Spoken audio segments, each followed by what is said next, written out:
Hello friends, I am Aditya and you are watching German class. आज के इस video में हम बात करेंगे learning lots of foreign languages is good, beneficial और नॉट। क्या एक से ज्यादा फॉरेन लैंग्वेज सीखने चाहिए?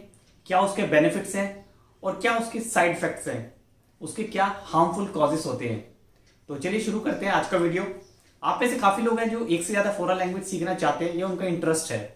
तो यहाँ पे मैं फॉरेन लैंग्वेज की बात कर रहा हूँ तो मैं बता देता हूँ कि इंग्लिश के अलावा हम जो भी दूसरी फॉरेन लैंग्वेज है उनकी स्पेशली बात करेंगे आज।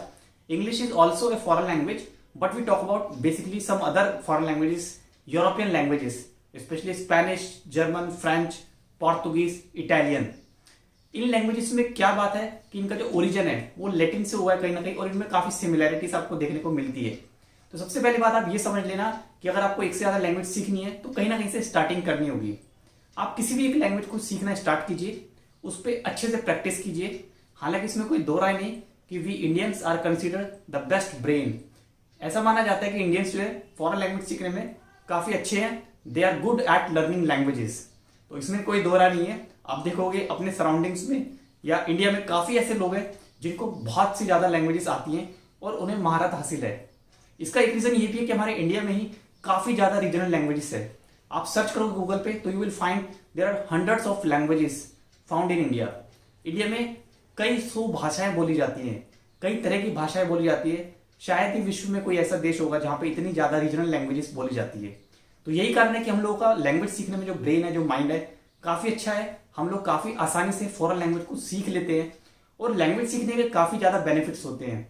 It's not from A job prospects कि आपका करियर अच्छा होगा, आपको जॉब अच्छी मिलेगी। इसके अलावा आपका थॉट प्रोसेस काफी अच्छा रहता है। ऐसा कहा जाता है कि लैंग्वेज सीखने में जो लोग एक्सपर्ट होते हैं उनका थॉट प्रोसेस, उनकी थिंकिंग स्किल्स, उनकी स्पॉन्टेनियसली और उनके डिसीजन मेकिंग सेंस काफी अच्छी मानी जाती है। इसी तरह अगर आप भी प्लान कर रहे हैं फॉरेन लैंग्वेज सीखने के लिए तो definitely you should move ahead and start learning any one language. कोई भी एक लैंग्वेज आप सीखना स्टार्ट कीजिए और उस लैंग्वेज में महारत हासिल कीजिए। एक लैंग्वेज को पूरा सीखने के बाद ही आप दूसरी लैंग्वेज सीखना स्टार्ट करेंगे तो ज्यादा बेहतर है, बजाय कि एक लैंग्वेज के 2 या 3 लेवल आपने सीखे then you start learning a new language. वो गलत फॉर्मूला है, उस कॉन्सेप्ट को फॉलो मत करना। उससे ना तो आप एक लैंग्वेज सीख पाओगे और ना ही दोनों, बल्कि दोनों ही लैंग्वेज मिक्स हो जाएंगी और आप किसी भी लैंग्वेज में एक्सपर्टीज नहीं हासिल कर पाओगे। तो जिन्होंने भी लैंग्वेज में एक्सपर्टीज हासिल की है, महारत हासिल की है, उन्होंने पहले एक लैंग्वेज को बहुत अच्छे से टाइम दिया है, उसको अच्छे से एक्सपर्टीज उसमें हासिल करी है, उसके बाद ही आप दूसरी लैंग्वेज की तरफ आगे बढ़ना चाहिए आपको। तो ये मेरी पर्सनल एडवाइस है। बाकी आपको जैसा अच्छा लगता है आप कर सकते हो। तो एक से ज्यादा लैंग्वेज सीखने के लिए आपको पहले एक लैंग्वेज कोई भी अच्छे से पिक करनी है, उसके कॉन्सेप्ट्स देखने हैं। जब आप उस लैंग्वेज के अच्छे से इंटरमीडिएट या एडवांस लेवल को कंप्लीट कर लोगे तो आप रियलाइज करोगे कि दूसरी लैंग्वेज सीखना आपके लिए कितना ईजी है। क्योंकि एक लैंग्वेज में कुछ ऐसे फैक्टर्स होते हैं, सपोज हम बात करते हैं आर्टिकल्स की। जर्मन में आर्टिकल्स होते हैं डेयर, डी और दास। 3 आर्टिकल्स होते हैं जिनको हम जेंडर बेस्ड भी डिफाइन कर सकते हैं, मास्कुलिन, फेमिनिन और न्यूट्रल। तो इसी तरह से आर्टिकल्स आपको फ्रेंच में भी मिलते हैं और स्पेनिश में भी मिलते हैं। तो इस आर्टिकल कॉन्सेप्ट को अगर हम देखेंगे तो आपको दूसरी लैंग्वेज में भी ये आर्टिकल्स मिलेंगे। तो जब आप जर्मन सीखने के बाद कोई दूसरी लैंग्वेज सीखते हैं या स्पेनिश और फ्रेंच सीखने के बाद अगर जर्मन सीखते हैं तो आपको ये सिमिलैरिटीज दोनों लैंग्वेज में मिलेगी। ये मैंने एक छोटा सा एग्जांपल दिया है। इसी तरह से हम देखते हैं जर्मन में वर्ब का प्लेस हमेशा सेकंड होता है, कि वर्ब हम सेकंड प्लेस पे लिख के ही एक सेंटेंस फ्रेम करते हैं, एक एफर्मेटिव सेंटेंस, एक स्टेटमेंट को फ्रेम करते हैं। इसी तरह से रूल्स आपको फ्रेंच और स्पेनिश जैसी लैंग्वेज में मिल जाएंगे कि जब आप सेंटेंस फ्रेम करेंगे तो आपको किन चीजों का ध्यान रखना है। वर्ब, नाउन, एडजेक्टिव्स, ये काफी इंपॉर्टेंट पॉइंट्स होते हैं, काफी इंपॉर्टेंट फैक्टर्स होते हैं एक लैंग्वेज में सेंटेंस को फ्रेम करने के लिए। बहुत से लोगों को काफी अच्छे से इस बात का रियलाइज होगा कि उन्हें इंग्लिश में भी काफी प्रॉब्लम होती है। मैंने तो ऐसा एक्सपीरियंस किया है कि काफी स्टूडेंट्स को इंग्लिश में भी नाउन, एडजेक्टिव और वर्ब्स को समझने में प्रॉब्लम होती है। और इस बात का एहसास उन्हें तब होता है जब वो जर्मन, फ्रेंच या स्पेनिश या पोर्तुगीज जैसी यूरोपियन लैंग्वेज को सीखते हैं। तो इसमें कोई गलत बात नहीं है, ये किसी के भी साथ हो सकता है। तो कहने का मतलब ये है, जब आप एक नई फॉरेन लैंग्वेज सीखते हैं अपार्ट फ्रॉम इंग्लिश, यहां मैं इंग्लिश की बात नहीं कर रहा हूं, तो आप रियलाइज करोगे कि आपको इंग्लिश में जो बेसिक चीजें होती है, नाउन, वर्ब, एडजेक्टिव, उसका भी अच्छे से ज्ञान नहीं होता। तो ऐसे काफी लोग हैं, इसमें कोई शर्माने की या कोई इंफीरियर फील करने वाली बात नहीं है। ये मेरा कहने का मतलब यही है कि एक लैंग्वेज सीखते हैं तो आपकी दूसरी लैंग्वेज भी काफी हद तक इंप्रूव होती है। और जर्मन लैंग्वेज सीखने का तो ये फायदा होता है कि आपकी इंग्लिश लैंग्वेज भी काफी हद तक इंप्रूव हो जाती है।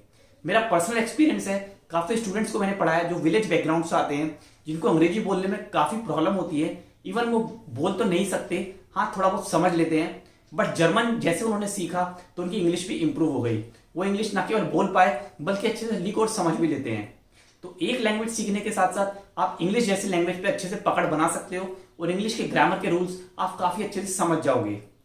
तो इस बात में कोई दो राय नहीं है कि जैसे जैसे आप लैंग्वेज सीखना शुरू करते हो आपको दूसरी लैंग्वेज सीखने में काफी आसानी होती है, और एक लैंग्वेज सीखने के बाद ही आपको दूसरी लैंग्वेज सीखना स्टार्ट करना चाहिए। दोनों को मिक्स नहीं करना चाहिए, ना ही दोनों को साथ साथ सीखना चाहिए। पहले एक लैंग्वेज पे अच्छे से एक्सपर्टीज करो, उस पर अपनी पकड़ बनाओ, देखो कॉन्सेप्ट किस तरह के होते हैं, किन चीजों का ध्यान रखना चाहिए लैंग्वेज सीखने में, आर्टिकल्स का, ग्रामर का, सेंटेंस फॉर्मेशन का, किन बातों का ध्यान रखना चाहिए। जब आप जर्मन बोलते हैं तो आपको लगता है कि आप जैसे मशीनों से खेल रहे हो, तो ये सबके साथ होता है। काफी टेक्निकल लैंग्वेज मानी जाती है जर्मन।